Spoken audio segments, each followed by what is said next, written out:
અત્યારે તકલીફ કઈ થઈ છે ખબર છે?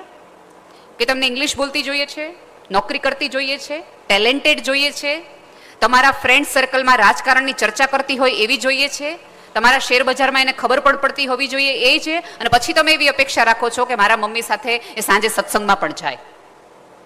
આ બધું કરવું મુશ્કેલ છે. એટલે થોડા પ્રેક્ટિકલ થઈ અને જમીન ઉપર રહીને વાત કરો. તમને એવું લાગતું હોય કે તમને આ બધા વિચારશીલ વાળી જોશે, એના અભિપ્રાયો હશે અને સ્ત્રીના અભિપ્રાયો તમારે સ્વીકારવાય પડશે. અત્યાર સુધી એક જુદી જ વિચારધારાઓમાં, અને પુરુષોને ખબર નહીં એવું કયા શાસ્ત્રોએ શીખવાડી દીધું કે સ્ત્રીઓને કંઈ કહેવાનું નહીં. તમે અત્યારે ધારો કે આ આખી આ સમિતિનો ફંક્શન ને એવું બધું છે, કોઈ બેને પૂછ્યું તમને આ શું કર્યું, તારે શું કામ છે? પહેલો જવાબ આવે તારે શું કામ છે, બીજો જવાબ એ આવે તને કઈ ખબર પડે છે. અમને એટલી નહીં ખબર પડતી હોય કે આખું આટલું સમિયાણું કેમ ઊભું કરવું ને કઈ રીતે કરવું, પણ અમને એટલી ખબર પડે કચરો કઈ જગ્યાએ નખાતો છે ને વળાય કેટલો, એટલી તમને ખબર પડે. અમને એ નહીં ખબર પડતી હોય કે તમને ઓફિસમાં કેટલી તકલીફ પડી છે, તમારા ઉપર કેટલા ટેન્શન છે, એ કદાચ અમને નહીં ખબર પડતી હોય, પણ અમને એટલી ખબર પડે કે તમે ટેન્શનમાં હોય તો કેટલા પ્રકારની ચા તમને પાવી જોઈએ જેથી તમને ટેન્શન રિલીવ થઈ જાય. તમે જુઓ આ આખું છે ને વૈજ્ઞાનિક શાસ્ત્ર છે, સ્પર્શનું એક સરસ મજાનું શાસ્ત્ર છે. કેમ બાળક રડે ત્યારે માના ખોળામાં છુપાઈ જાય અને માના એક સ્પર્શથી આખે આખું તમારામાં એનર્જી આવી જાય. ઈશ્વરે કુદરતે સ્ત્રીમાં એક એના સ્પર્શમાં એની આંગળીમાં એવી હૂંફ રાખી છે કે એક આમ એક સાદો પૂરી સમગ્રતાથી હાથ પકડે ને તમને ખબર પડી જાય કે આ તમે મજામાં નથી. તમે એવું માનતા હો કે અમને ખબર નથી પડતી તો તમે બહુ વહેમમાં છો.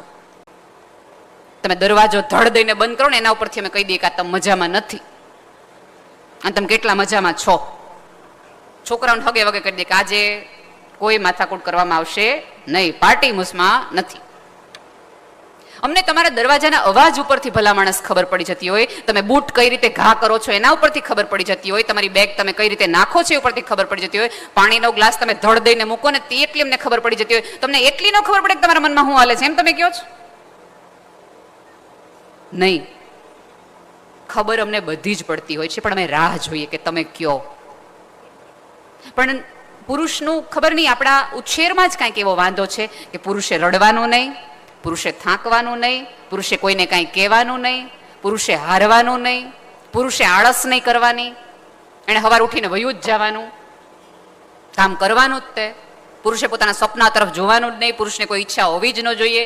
ભલે એવું બધા જ સ્ત્રીઓ કહેતી હોય કે લગ્ન પછી સ્ત્રીઓની ઈચ્છાઓ મરી પરવારે છે, પણ સોરી ટુ સે લગ્ન પછી પુરુષોની ઈચ્છા સૌથી વધુ દબાઈ જાય છે, પુરુષોના સપનાઓ સૌથી વધુ રોંધાઈ જાય છે. એ તે લગ્ન પહેલા બાઇક લઈને આટા જ માર્યા તેણે હાથ પડે, પછી એને ખબર પડી કે ઘરમાં એક પાત્ર આવે, એને સંતાન થાય, એટલે ધીમે ધીમે ધીમે જે પુરુષનું વોર્ડરોબ આટલા બધા કપડાનું હતું એ આટલાનું કરી નાખે. અત્યારે આખું ફંક્શન તૈયાર થયું હશે ને એટલે બધાએ નક્કી કર્યું હશે કે શું પહેરવું શું પહેરવું શું પહેરવું. આ લગભગ બધા પુરુષોના જૂના કપડા હશે. અમાર શું છે જેવું હાલે. અને બહેનોએ સાડીથી લઈ ઓર્નામેન્ટ્સથી લઈ ચપ્પલથી લઈને પર્સ સુધી બધું જ બદલાયું હશે. અને બધું બદલાયું પછી એમ કહેશે કે ઓલી નાકામાં કાંઈ લઈ લેવાનું નહોતું, જરાય નહોતું સારું કહેવાનું. તો આજ હું એક વાર કહું છું કે પુરુષો છે ને ભવિષ્ય જોવે છે અને સ્ત્રી અરીસો જોવે છે, એટલા માટે પુરુષો આગળ છે. શું પહેરવું એ નહીં, શું કરવું તરફ એની દ્રષ્ટિ છે. અને પછી આપણે પુરુષોનો વાંક કાઢીએ કે આપણને આડા આવે છે ને આપણને આગળ આવવા દેતા નથી, તો સાવ એવું નથી. ક્યાંક આપણી મર્યાદા આપણને આગળ આવવા નથી, આપણો સ્વભાવ આપણને આગળ આવવા દેતો નથી, આપણી જીભ આપણને આગળ આવવા નથી દેતી. મને કોઈક સ્ત્રીને હું તોછડા સ્વભાવમાં જોઉં તો મને બહુ દુઃખ થાય. આ પૃથ્વી પરની કોમળતા છે ને એનો આધાર જ સ્ત્રી છે. એની સ્માઇલ છે, એની આંખ છે, એની ભાષા છે, એનું લઢણ છે, એનું વલણ છે, જેના કારણે ગમે એવો ગુસ્સાવાળો ગમે એવો વસ્તુ હોય એક ચૂપ રહેતી સ્ત્રીને જોઈને પુરુષને એમ થઈ જાય કે નથી કેવું મારે કાંઈ. બંને પક્ષે બોલબોલા થાય જ ને એટલા માટે છૂટાછેડા થાય છે. એક વ્યક્તિ ચૂપ રહે અને એક વ્યક્તિ બોલે, એક વ્યક્તિ સાંભળે ને એક વ્યક્તિ રિએક્ટ ન કરે તો સંબંધો વર્ષો સુધી ચાલી જાય છે. વૈજ્ઞાનિકલી એવું કહેવાય છે કે તમને ચામડી ઉપર ઘા પડે ને તો એને રૂઝતા વાર લાગે. બાહ્ય કોઈ પણ પ્રકારના ઘાવ તમને વાગે તો એ રૂઝતા વાર લાગે. મને ધારો કંઈથી લીટો પડે તો આને રૂઝાતા વાર લાગે. પણ આજ સવારે મને અંકિતાબેને ચા પાઈ હોય, એનાથી મારી જીભ દાજી ગઈ હોય અથવા બટકું ભરાઈ ગયું હોય, કાંઈ પણ થયું હોય ને તો એ ઘાવ તરત રૂઝાઈ જશે. એ યાદ નહીં રહે. શું કામ? કારણ કે એવા લાળ છે. લાળથી ગમે એવા ઘાવ છે ને એ રૂઝાઈ જાય. મિત્રો, જીભ ઉપર પડેલા ઘાવ છે ને એ તરત રૂઝાઈ જાય, પણ જીભથી ભળેલા ઘાવ છે ને એ ક્યારેય રૂઝાય નહીં. એને રૂઝાતા બહુ વાર. આખી આખી મહાભારત એ જીભના કારણે થઈ છે. આખી આખી રામાયણ એક મંત્રની જીભના કારણે થઈ છે. થઈ જાય બોલવાની ઈચ્છા, થઈ જાય કહી દેવાની ઈચ્છા થાય, પણ ઈશ્વરે તમને કોમળતા નામનું બહુ મોટું એક ખજાનો આપ્યો જે પુરુષને નથી આપ્યો. એ ખજાનાનો ભરપૂર લાભ લ્યો. એ તમારી પોતાની કરન્સી છે. એ તમારી પોતાની માર્કેટિંગ સ્ટ્રેટેજી છે કે જે એને આમ ન્યોછાવર થઈ જાઓ. કોઈ પણ વ્યક્તિ ધડ બોલવા માંડે ને તો પહેલું સ્માઇલથી જવાબ આપો, અચ્છા એવું થયું છે, સોરી. પછી એ સોરીમાં બોલી નાખે. પછી અહીંયા બેઠેલી તમામ સ્ત્રીઓ જ્યારે જ્યારે પુરુષે ગુસ્સો કર્યો હશે ને, પછી થોડી વાર પછી, એક દિવસ પછી, 2 દિવસ પછી તમને એમ કહેશે, ઓલા આપણે સેલ આવ્યો તાર જાવું જ સાડી લેવા. એ સાડી લેવા તમને શું કામ લઈ જાય ખબર? કારણ કે એને ખબર છે કે તે દિવસે ભૂલ મારી હતી, એ વાંક મારો હતો. તમે એવું માનતા હોય કે ઉપરવાળાએ પુરુષને હૃદય નથી આપ્યું, તે ભૂલી જાજો, એને આપ્યું જ છે. તમને પહેલી વાર નહોતું આઈ લવ યુ એને કીધું તું. એનું સ્વરૂપ જુદું હશે કદાચ. એની પાસે પણ હૃદય છે અને એ પણ ધબકે છે. એટલે એનો થોડોક એવો મલાજો પાડો. એને 2-3 વસ્તુની જ અપેક્ષા છે. અને અત્યારે તમે જુઓ ને તો તમારા ઓલાની અંદર સમાધાન એવો શબ્દ તમે વાપર્યો છે, પણ સમાધાન પહેલા સમજણ છે. સમજણમાંથી આવેલું સમાધાન જ તમને ક્યારેય ગિલ્ટ તરફ નહીં લઈ જાય. કારણ કે અત્યારે એક ટ્રેન્ડ છે કે એડજસ્ટ નહીં કરવાનું. એડજસ્ટ કરો ને તો આપણે સહન કર્યું કહેવાય. સાહેબ, એકબીજાની સાથે રહ્યો ને તો થોડું એડજસ્ટમેન્ટ કરવું જ પડે. અત્યારે તમે એક સોફામાં 3 જણા બેઠા તો નથી થોડું ઘણું એડજસ્ટમેન્ટ કર્યું છે ને? નાની એવી જર્ની આ 3 કલાક 4 કલાકના કાર્યક્રમમાં તમે એડજસ્ટ કરતા હોય તો સાહેબ 40 વર્ષની યાત્રા, 50 વર્ષની યાત્રામાં તમે થોડું ઘણું એડજસ્ટ કરી શકો. અને અંતે તમે એકબીજાને એડજસ્ટ થઈને એક સંપૂર્ણ વર્લ્ડ બનાવવાના છો. ક્યાંક સ્ત્રી અધૂરી છે અને ક્યાંક પુરુષ અધૂરો છે. એ બેના મિલનથી તો એક સંપૂર્ણ ક્રિએટિવિટી આખી દુનિયા ચાલે છે. તો એવી ક્યાં વાત આવી ગઈ છે?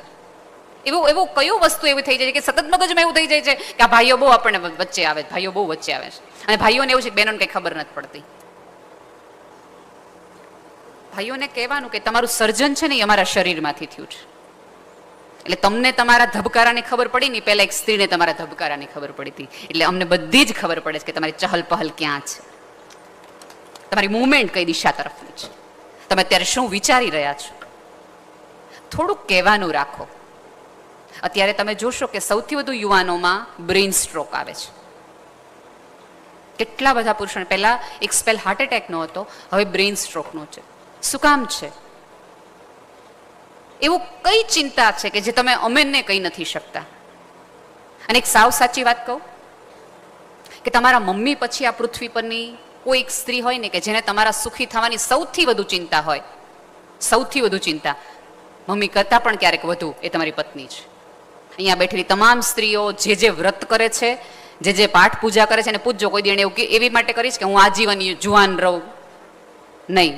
એને પહેલી જ પ્રાર્થના એ કરી હશે કે મારા પતિ 100 વર્ષનો થાય. અમે કેટલા બધા વ્રત તમારી માટે, તો કયા ભાઈઓ અમારી માટે વ્રત કર્યા અમે લાંબુ જીવીએ? તમે ક્યારે કીધું હશે કે આને કેમ કાંઈ નથી થતું?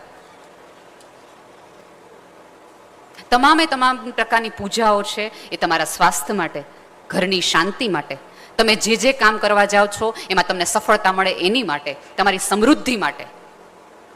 માં હોય ને એને તો 3 દીકરા એટલે 3 દીકરા માટે પ્રાર્થના કરવી પડે.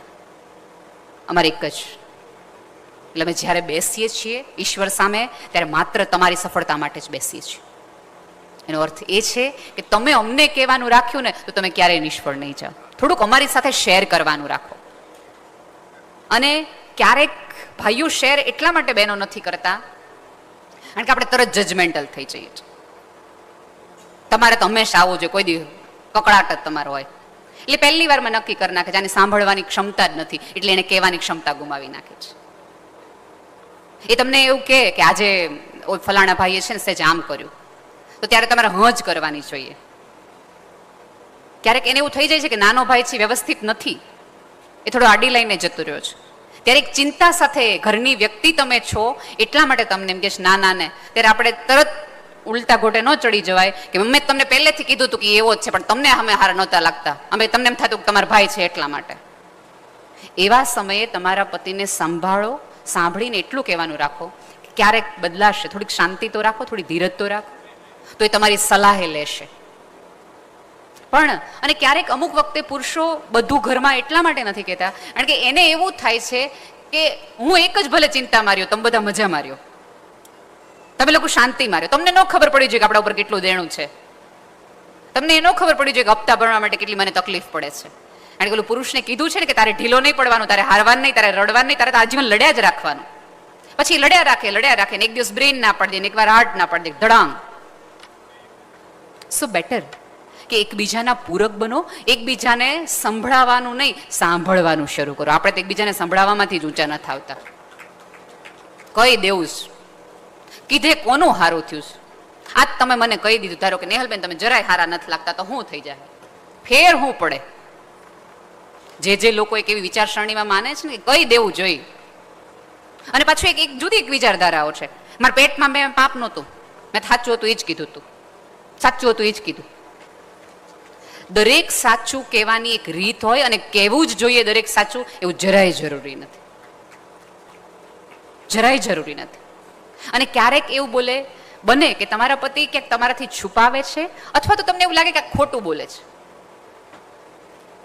હું સાચે કહું છું કે તમારા પતિને ખોટું ક્યારેક એટલા માટે બોલવું પડે છે કે એમાં આપણો સ્વભાવ ક્યારેક જવાબદાર હોય છે. એમ કે મમ્મીને નહોતો ગયો એવું તમારાથી છુપાવે કે હું નહોતો ગયો. અને જો ધારો કે તમને એમ કે ગયો તો, હા તમારે ત્યાં જવાનો ટાઈમ છે, અમને બહાર લઈ જવાનો ટાઈમ નથી, તમને ઘડીક વાર એવું નહોતું મારી દવાખાને આવું. એટલે આટલા બધા પ્રશ્નો કરતા એને એમ થાય કે આ કેવું જ નથી. અને પછી તમને એમ થાય કે અમારાથી છુપાવે બહુ, મા દીકરા ઘુસર ફુસર જ કર્યા કરે. એવું કાંઈ નથી, એને કશું જ નથી છુપાવવું, એને બધું જ વ્યક્ત થવું છે જો તમે અવકાશ પૂરો પાડો તો. છૂટાછેડામાં જેટલો માનો રોલ છે ને એટલો ક્યાંક સાસુનો રોલ છે, બંને એટલા જવાબદાર છે. અને ત્રીજી સૌથી મહત્વની વાત કે હું તો બહુ જવાબદારીપૂર્વક કહું છું કે કોઈ વ્યક્તિ તમારા સંબંધ ન તોડાવી શકે જો તમે મક્કમ હો ને તો, ના સાસુ કે ના તમારી મમ્મી. તમને તમારા ઉપર વિશ્વાસ નથી, તમને તમારી આવડત ઉપર વિશ્વાસ નથી ને એટલે સંબંધો તૂટે છે. અને સગપણમાં અત્યારે સૌથી વધુ માથાકૂટની તકલીફ થાય છે. બધાને ભણેલો છોકરો જોઈએ, ગણેલો છોકરો જોઈએ, રમતિયાળ છોકરો જોઈએ, સેન્સ ઓફ હ્યુમર સારી હોવો જોઈએ, ખૂબ કમાતો હોવો જોઈએ, એને 4-5 ફ્લેટ હોવા જોઈએ, ડ્રાઈવર વાળી ગાડી હોવી જોઈએ, દર રવિવારે બહાર જમવા લઈ જતો હોવો જોઈએ, વિદેશ ટૂર કરાવતો હોવો જોઈએ, બધું હોવું જોઈએ, બધું હોવું જોઈએ. અને પાછો ભુજમાં રહેતો ન હોવો જોઈએ, કારણ કે દેશમાં રહેવાનું નહીં. એવી દરેક બહેનોને વિનંતી છે કે તો તમારા ભાઈઓને દેશે કોણ? તમને જો ન રહેવું હોય આ જગ્યાઓમાં તો આ જગ્યામાં કોણ આવીને રહેશે? એના બદલે તમે જ્યાં છો ને એને વિદેશ બનાવો કે બહારની છોકરીઓને એમ થાય કે રહેવા અહીંયા જવાય. જો હમણાં જ ભાનુબેન લોકો ઘર કર્યું આ વર્ષે જ, તે નહીં એને મજા આવતી હોય એટલે ઘર કર્યું ના, એને ખબર છે આ રૂટ સાથે જોડાયેલા રહેવું જોઈએ. આ ઓલા જોક જેવું છે કે છોકરાની મમ્મી હોય ને એને બહુ જ સરસ છોકરી જોઈએ, રૂપાળી જોઈએ, લાંબી જોઈએ, સંસ્કારી જોઈએ, ભણેલી જોઈએ, ગણેલી જોઈએ, રસોઈમાં આવડત હોવી જોઈએ, ચૂપ રહેતી હોવી જોઈએ, સંસ્કારી હોવી જોઈએ, અમારે 7 પેઢીનું ધ્યાન રાખે એવી હોવી જોઈએ, નિવેદ કરતા હોવી જોઈએ. આટલી બધી ડિમાન્ડ હોય એક છોકરાને મમ્મીને કે છોકરી આવી હોવી જોઈએ. અને છોકરીની એક જ ડિમાન્ડ હોય કે સાસુ ન હોવી જોઈએ. આમાં તમે એમ કહો બેનો બહુ ડિમાન્ડિંગ છે, અમારી એક જ છે કે એ આ એક ન હોય તો આપણે લડી લઈએ.